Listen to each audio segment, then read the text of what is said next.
Kansas State week, senior game, last day for 16 seniors in our program, and that's something that's very important to me. I remember my senior game, senior day, and it's something that is very, very special. Something that everybody in this program that works here and coaches here and plays as an underclassman will do everything they can to send these seniors out as winners at Jones Stadium for the last time. And so appreciative of those 16 seniors and everything that they've done for this program over the course of their careers, some longer than others. A couple head coaches, and but those guys they've stuck it out and they've been winners off the field as well as on the field, and they're going to be very successful in life and do everything we can to send them out as winners this week. It'll be a big game. Kansas State is a very, very well-coached football team. They're very disciplined. They do not hand you anything like teams that win consistently. They do not gift wrap anything to you. They're very well disciplined. They're tough. That's been the mindset of that program for quite some time. It's been the mindset of that head coach for quite some time, and they've been very successful, and we'll have a big challenge on our hands this week, and one that we all look forward to. It'd be great to have a night game here and in front of our fans, and I know their fans, I've already heard, are excited for that. I know our players are, to have a night game here in Jones Stadium for the last one of the season. So hopefully a lot of people come out and cheer these guys on, and especially these 16 seniors. I believe they deserve that, and send them out as winners, and do everything we can to send them out as winners on Saturday. From the injury standpoint, Jordan Brooks is day-to-day, and that'll be the last thing we kind of need to say about that. It'll end up being a game-time decision this week on JB, as well as all the rest of them. I just got told by our trainer everybody else is in the same boat. Day-to-day kind of sounds like me. And my voice right now is day-to-day. Got better from yesterday. So with that, I'll go ahead and open it up for any questions. Speaking of the seniors, what have you learned from this group that decided to stay here through the coaching change? I learned I think I learned from them, saw their toughness. I think their resiliency, their ability to adapt and change. A lot of things we asked them to do to change habits, change the way they live their life, change the way they go to class and they lift, and quite frankly, how we do ball. And they have bought in, and they've done a nice job with that. And certainly some of them have played more than others, and certainly some of them are they've had more on-the-field success. But within this team meeting room and within our locker room, they're all certainly in the same boat, and every single one of them respect and I appreciate. They'll always be my first senior class here at Texas Tech, and you know, they come from a lot of different walks of life, and like I said, mentioned earlier, some of them have been here longer, and some shorter. Some grad transfers in there, some fifth-year seniors, guys that came in as walk-ons that have earned scholarships, guys that have been four-year starters. All that stuff. So it kind of compromises a lot of different ways to get here and get to there. But I'm proud of them and the contributions they've made. Jordan's a competitive guy, and this isn't as much about his injury, but you know, it's a senior day. He obviously will want to play, but you know, you have an NFL future for him that you kind of have to think about as well. As a coach, is it hard when a guy, you know, he has an emotional last chance to play at the Jones, but also a future you have to think about? Is it hard for me? Yeah, to make a decision when he may be pleading, hey coach, I want to play. I'm making that decision with him in consultation with our trainers and our doctors. If they've cleared him and he can try and he can go, then he's going. I don't think senior day has anything to do with it. If you saw him last week, I think right there you just saw into the heart of Jordan Brooks. That was not senior day. And you saw a guy that tried to go out and play, and he just really wasn't effective. And so hopefully we'll see how he is this week. Has the sense of urgency kind of changed a little bit for this team now with having to win out for bowl eligibility? No. We had a sense of urgency last week. We just didn't start good. We got to be real careful with that. evaluating a sense of urgency and a mindset and how you play exactly. Sometimes that's not always reflective of a mindset. At times it is. But I think our sense of urgency was good. I think it has been. We went to West Virginia knowing we had our back against the wall. We had to win that one. And we did. We needed to win last week. We did. We absolutely need to win now. There's no question. There's 2 left. We need to be 2-0. We all know that. But I don't look at and point a finger to, oh, we didn't have a sense of urgency last week. No way. Not the way we practiced, which is getting a little bit better. So it's a fair question, but I don't think it's accurate in this point. Another week we were facing another dual threat quarterback. What makes Skylar Thompson kind of maybe different or the same as guys you've seen before this year? You know, a lot of these guys that we're facing in the Big 12 are dual threats. There are some of them maybe throw it a little bit better than others. Some of them maybe run it a little bit better than others. But we've certainly seen a ton of really talented dual threat kids. Skylar's no different. He's tough. He's accurate with the ball. He can beat you with his feet. I think he's sneaky quick out on the edge. And you know, we just got hurt by that. And so I'm sure he'll be excited to play against us. We need to play better against this kid. What happened to Dalton Rigdon compared to what it looked like happened? He is, yeah. I think he's possible. I don't even know if it's questionable or doubtful as of today because he hasn't been in yet today. So. Oh, yeah, it was a concussion. Yeah, no question. Everything was negative, Don, in terms of the jaw. They CAT scanned him and X-rayed him, and everything was negative there. So he's just in the concussion protocol. He's day to day. Yeah. Yeah, but there wasn't anything else past that. Coach, what have you seen as far as your team in the red zone this week coming in? You guys have the best red zone defense in the Big 12, while Kansas State has the best red zone offense. And I believe against TCU, you forced 3 or 4 field goals when they got into the red zone. What is there something you guys are doing schematically, or how do you see that as a strength of your team? How does that happen so much for you guys? Well, it's one of our goals on defense, and it's in the blueprint on, you know, how to play red zone defense and how important it is. Our guys have kind of taken, I think, some pride in that, a little bit of back against the wall. We've played well. We've forced field goals, gotten a turnover a week ago or a couple weeks ago in the red zone, but we've played well. Now on the other side, offensively, we have not played well in the red zone. We've got to run the ball better in the red zone on offense, and we've got to stay in more manageable D&D distances where David now, has more run-pass options in terms of that. And, that was one of the things that actually hurt us. 2 red zone trips Saturday, came away with 2 field goals. Could have been a difference in the ball game. We look at it a lot of different ways, but from an offensive standpoint, that was part of the,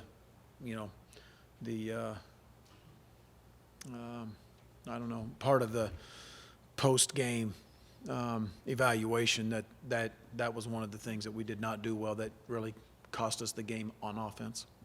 The defense, they view that as when they have a matchup like this, is it even more exciting that it's kind of an extra challenge when you have a team like K-State that's so good in the red zone? They haven't been stopped in the red zone once during conference play at all, and that seems like it's one of your strengths. Does the defense get even more excited for that type of matchup between 2 teams that have strengths like that? Yeah, I think so. I think it'll be a big part of the game if the ball gets in the red zone and to see their offense against our defense in that area of the field. Red zone offense, that before your first field goal, you had the 3rd and 9 play where Jet kept it. What's kind of the rationale on that? I was going to go for it on 4th down. So just trying to get as much as you could. Yep. And because it was did not gain X amount of yards. They didn't gain any yard. I ain't gained 1 yard or none. Yeah, I ain't going for it on 4th and 9. Kick field goal. Smart play right there. That's the smart play right there. But I was ready to go for it if it would have got into the D&D in my mind that we needed to get to at that point.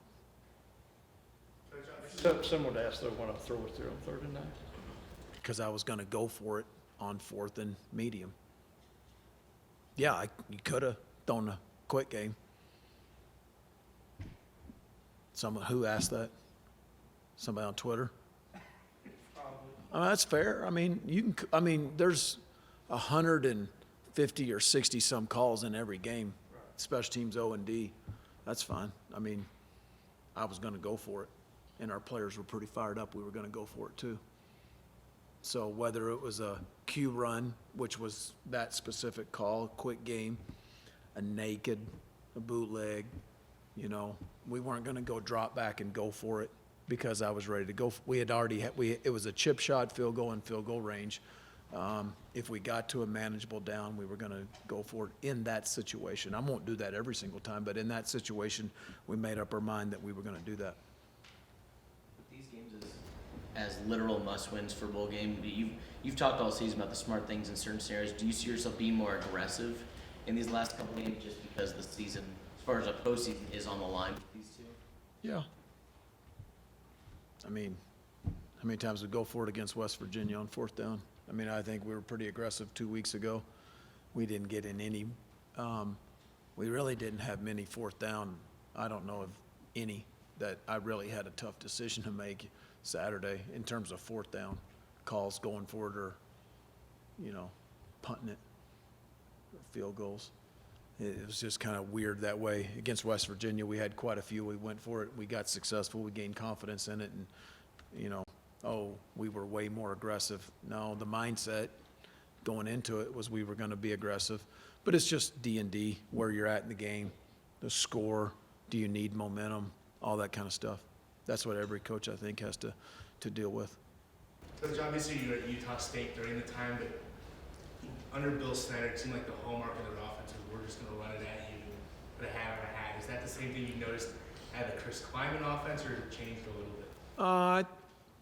Without knowing K-State, like you mentioned, in all the years past, that's probably a hard comparison if I was going to try to be real detailed for you. But I think certainly this offense is, they're using Skylar's abilities, which he can throw it, and they can move him around. He's very athletic.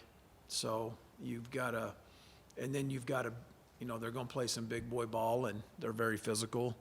They're going to run the ball, and they're going to play action shot you, and then they're going to put the ball in the hands of that quarterback, and I would too.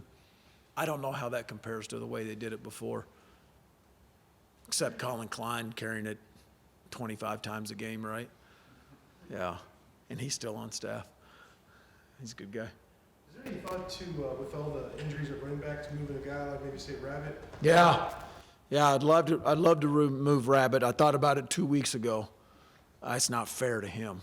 I can't do that to him. I mean, and try to come play in the offense, and just with terminology. And if it was, in high school, you got a lot of those guys that have grown up in the system. They've played both ways, and then they become juniors or seniors, and they just play one way, and then they can flip back over late in their career. I don't think that's fair. I mean, this is a high school tailback that's got asked to play DB here the minute he got here, and I certainly think he could do it physically, but I don't, as fast as we play and how we signal and all that kind of stuff, that would be putting him in a bad position.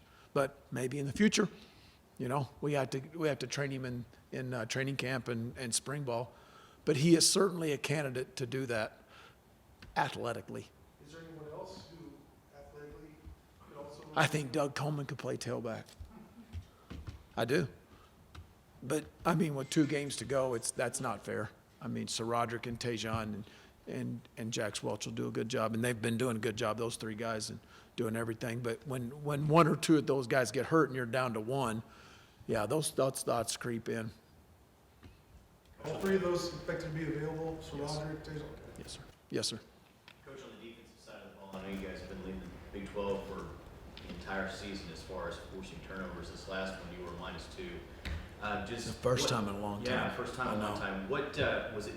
Was it coverage issues? Was it out of position, or what put you guys in that position? To not get turnovers, Exactly. it's a hard analysis, exactly, because, I mean, you watch the tape, and we're going after the ball. We're going after ball, we call them ball searches, trying to force turnovers. It just didn't happen. Remember the first couple games, we didn't have any, I think, was it 2 weeks in a row? We didn't have any.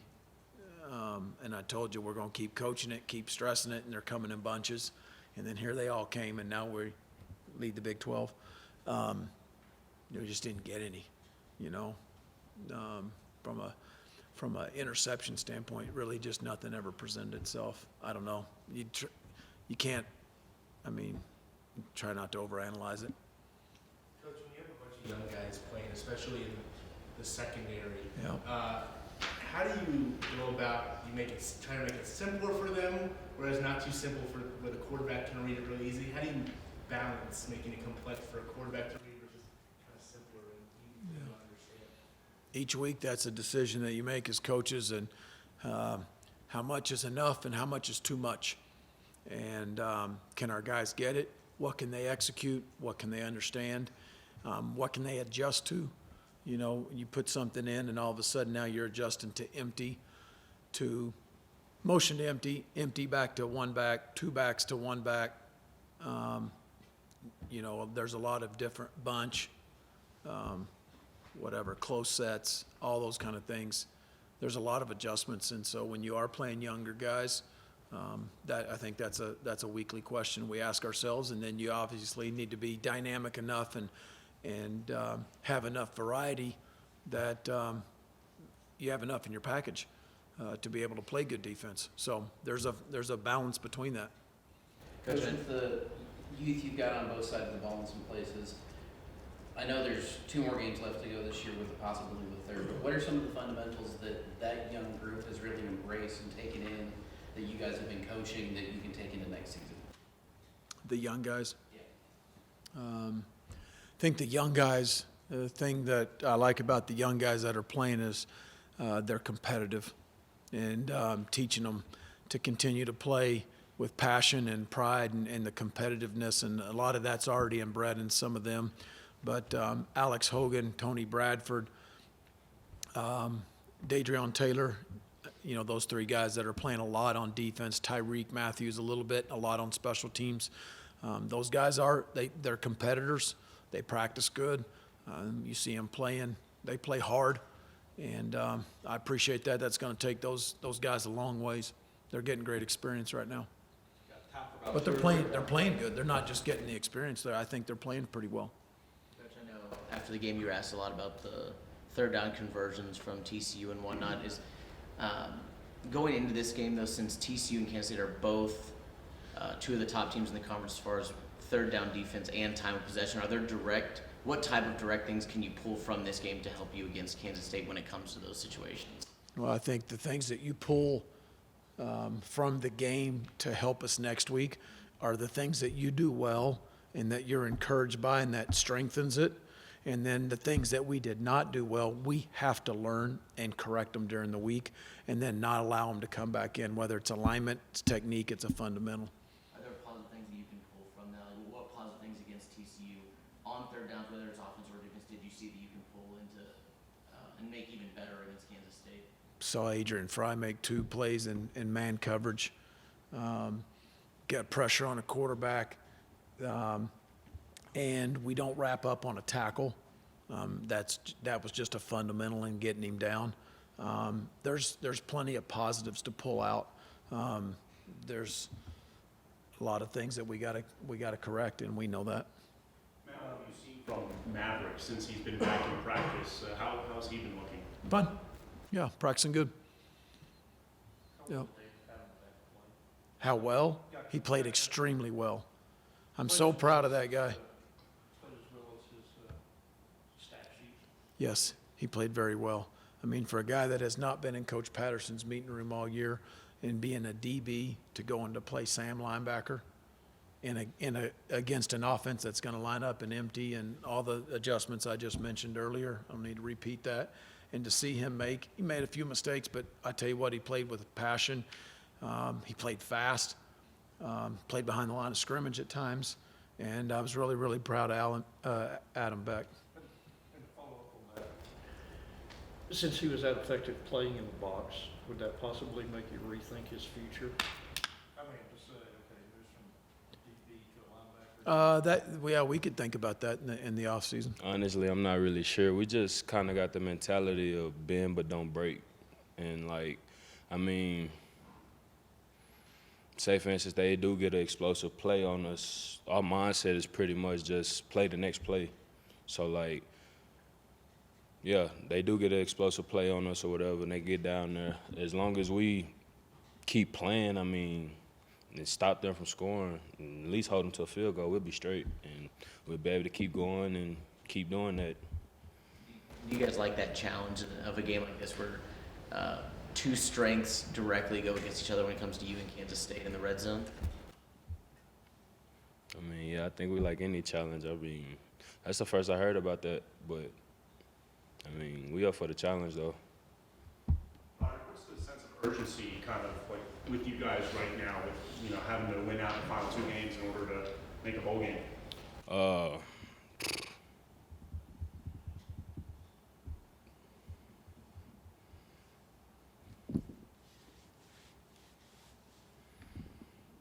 Could you repeat that again? It's like has the sense of urgency like with you guys, has it like gone up now that you have to? Oh, yeah, definitely. Because the message from the coaches is get the seniors to a bowl game. And right now that's our biggest focus because, we right there.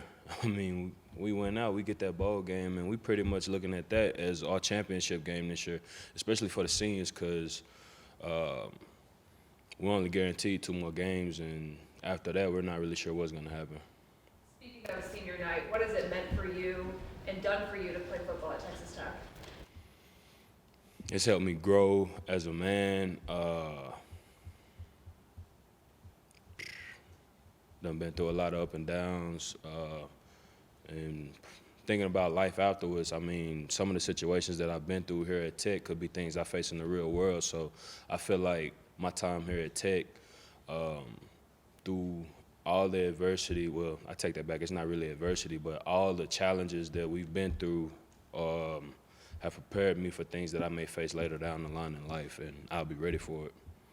Have you allowed yourself to think about what the emotions are going to be like on that senior night for you?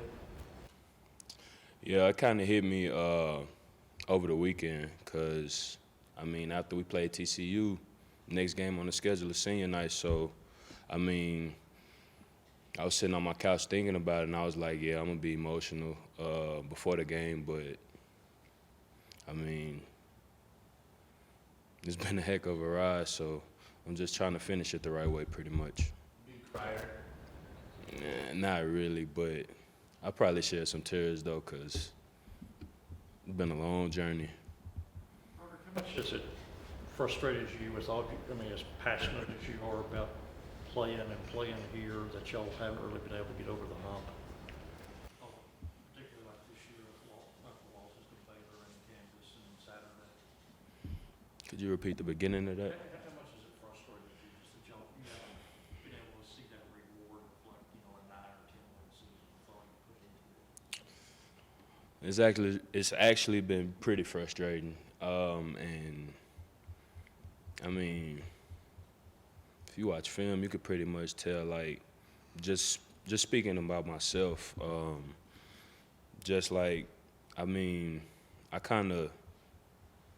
kind of got off track a little bit just with my thinking and, not really off track, but I just stopped having fun. And it was all because we were losing, and that was on me, really. And I don't know, but it was pretty frustrating. It had me in the dumps a little bit, but I done bounced back, and I'm just going to do all I can to help my team win these last 2 couple games. So. You talk about this year, you said you kind of got down bad, or points in the past?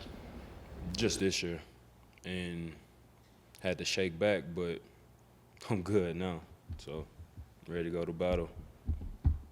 What's been missing in terms of the pass rush?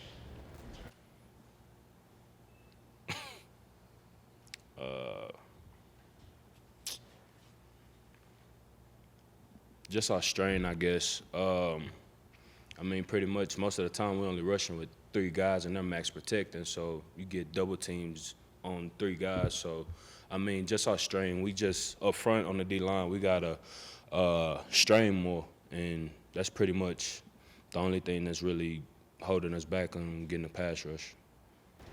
Do you have a favorite moment at Texas Tech that you can think of? Yeah, a couple of years ago we played Texas here, and this was back when Texas was loaded with guys, and the one play that was my favorite moment, and it really didn't even involve me. It was when Doug had stripped the ball from Foreman and took it to the house. That was my favorite moment here. You guys as seniors, do you ever worry about the mindset of 18, 19, 20-year-olds when you get down to, you have 3, 4, 2 games left and you have to win? Worrying about, are these guys as bought in the final 2 games as I am? Because they have, next year, the year after that they can also look forward to. You said that their mindset bothered me, kinda. Do you ever worry about, are they as bought in on these last 2 games as I am because they have years ahead of them? I really haven't thought about it this year, but probably years before, yeah. But this year, no, because I feel like those the young guys that we have now, most of them anyway, they love the game, and like they don't see it as like, oh, we'll just wait till next year. Like they trying to get better now. So, no, sir. Oh yeah. Yeah, pretty much. It's been awesome watching him, and he's gonna be a heck of a player for years to come. But just watching him, the guy's a sponge. Like he just sits back, listens, and he has a lot of questions. Like he wants to make sure he's right on everything that he does, and me and him rotate almost every series. So like, I mean, that says a lot about him because I've been starting 3 years, and for him to come in his freshman year and be able to get in the mix early, that's gonna help him out a lot in his career. And yeah, I love watching him play. Roderick, in a game like with TCU where they had 43 minutes of time of possession, you guys were out there for over 100 plays on defense. Which of that aspect is the more tiring part? Being out there for that length of time, or is it just the sheer amount of plays that you guys had to go through? I honestly don't know how to answer that question because during the game I didn't even notice that there was that many plays. I really just heard that this morning in our meetings, and I mean, it's whatever, really. I mean, it takes what it takes. If we got to play 120 snaps, 200 snaps, I mean, so be it. Just got to go out there. Kansas State's quarterback is a guy that can take off. After playing a guy like Duggan last week who can also run, do you feel like the second time around you're a bit better equipped to deal with that? Oh, yeah, for sure. Because, I mean, they're pretty much the same guy if you look at it. So, I mean, we just have to do a better job of executing against him and being prepared for him to take off and run. You mentioned a couple questions ago, you can tell that the freshmen and the younger guys love the game. Maybe something that wasn't. Was that something that wasn't there in past years, or is it just more prevalent this season?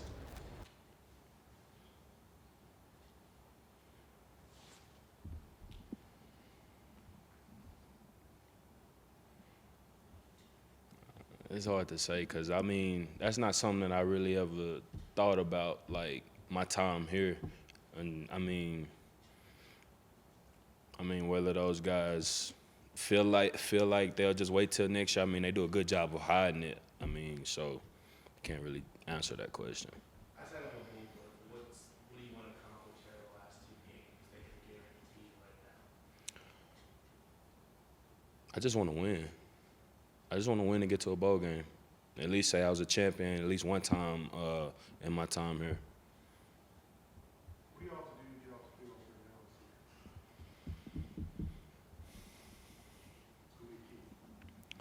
being disciplined. Everybody rushing in their gap. If we got somebody that got eyes on the quarterback, making sure that he has eyes on them and just executing really. I mean, because going back watching this previous game, it was all self-inflicted errors. So as long as everybody doing their job and trusting the coaching and trusting the calls that they call, we'll be all right. Curious about your fellow seniors, at least a couple of them, Doug and Jordan. You've been through that with them through this whole process. What most impresses you about them when you watch them play?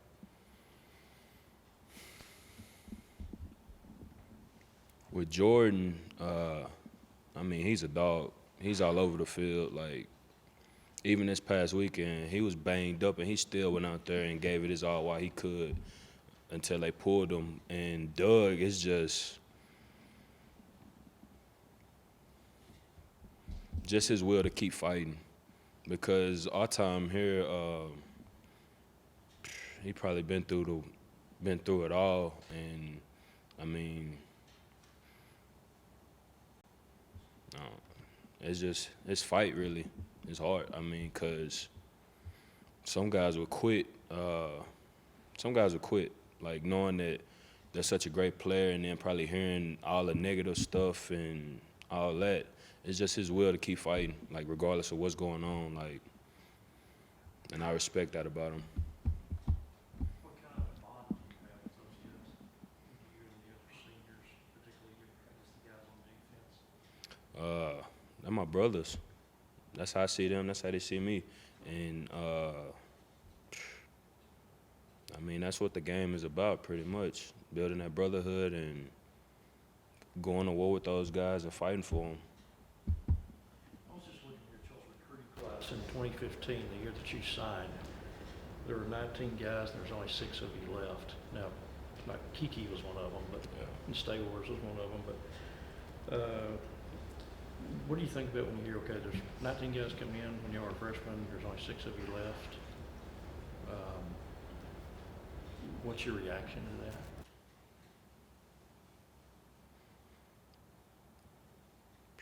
I just think to myself that it's crazy. I mean, because coming in, we heard that a lot. And, I mean,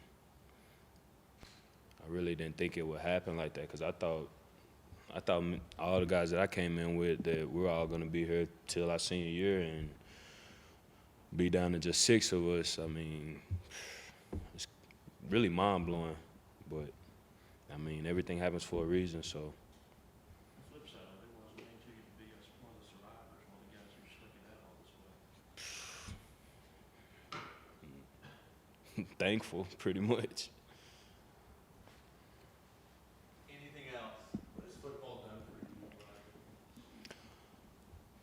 you? Football has provided me with opportunities that that I probably wouldn't have been able to take advantage of if I didn't have the game. Probably wouldn't have came to college.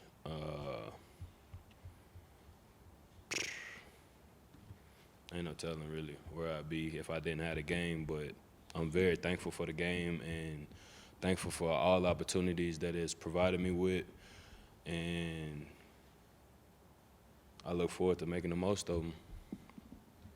You mentioned, Sarah, a while ago that you said you had some challenges here at Tech. Anything you can elaborate on?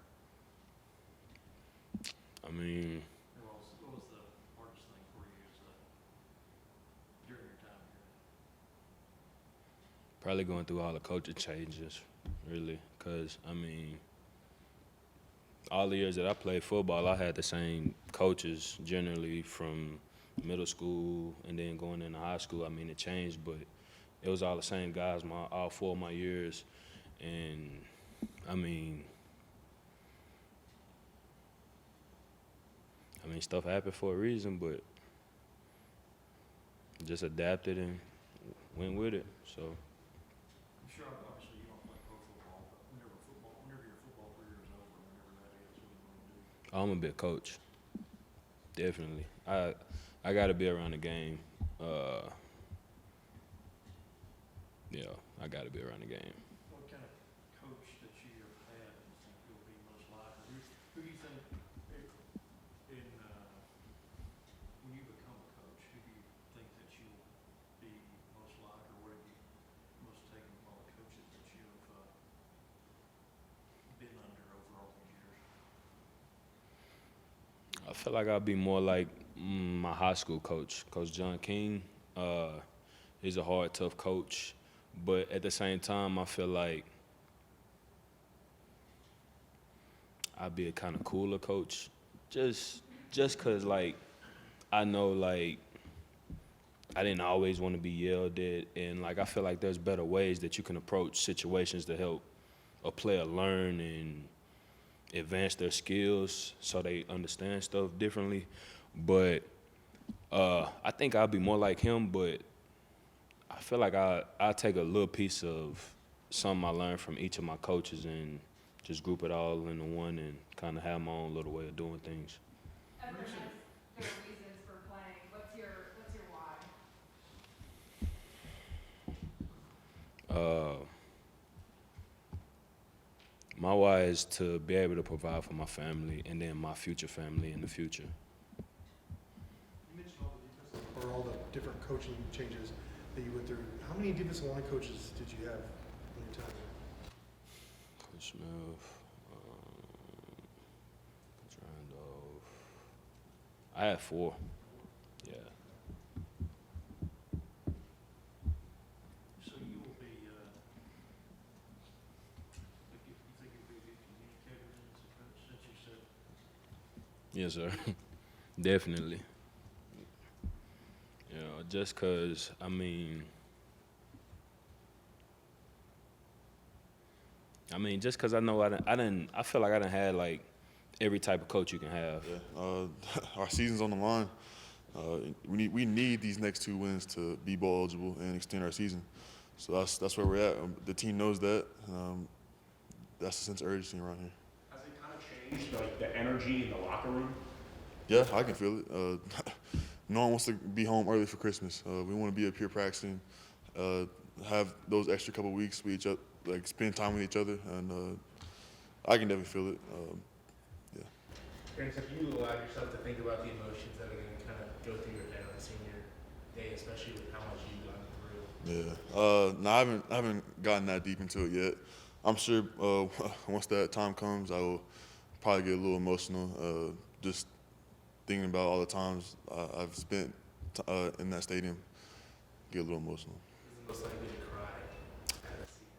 cry? I can see Madison and Bruffy. I can see all of us crying, honestly. I'm not gonna say anyone wouldn't. So What do you see when you see Kansas State? same team I've always seen. Extremely well coached, well disciplined. They're gonna, offensive wise, they're gonna hold the time of possession. They're gonna try to keep that. Defense, they're gonna attack you, to get after you. So.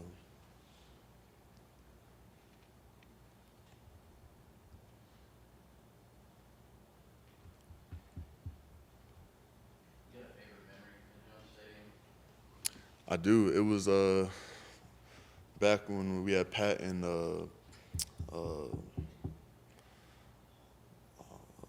Baker Mayfield. That game versus here at night. That was. I still have dreams about that game. So yeah, that'll always stick with me. Any play from that game stand out? I'm sorry. Any play or a couple plays stand out from that game? Just everything that happened. Really, there was so much scoring that went on. I pretty much remember everything. For you guys as an offense, obviously, there have been multiple times now, TCU, Iowa State, Oklahoma, where maybe the offense hasn't started as quickly as you guys wanted to. Mhm. What do you guys need to do in these final 2 games to make sure that doesn't happen? Yeah.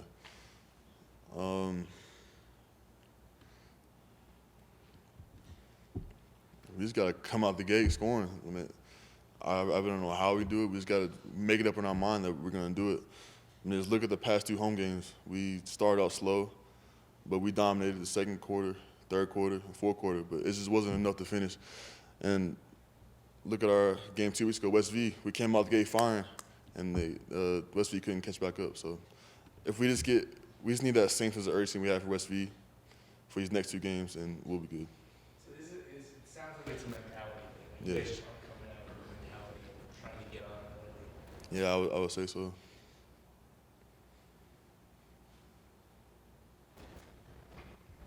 Is there anything you guys can do? I mean, blocking by the run game obviously struggled with the guys being injured. Is there anything in particular that has been an issue for you guys?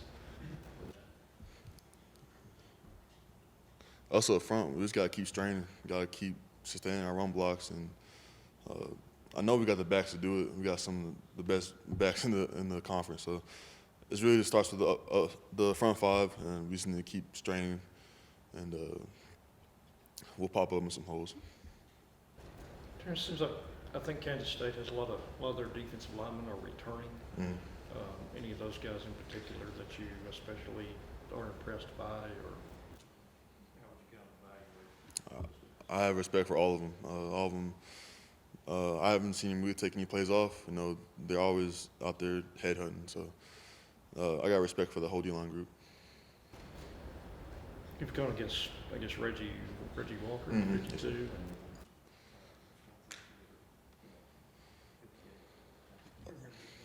Yeah, his name's slipping from 2. But yeah, no, they. Yeah. they're kind of smaller, a little more Yeah. Yes, sir.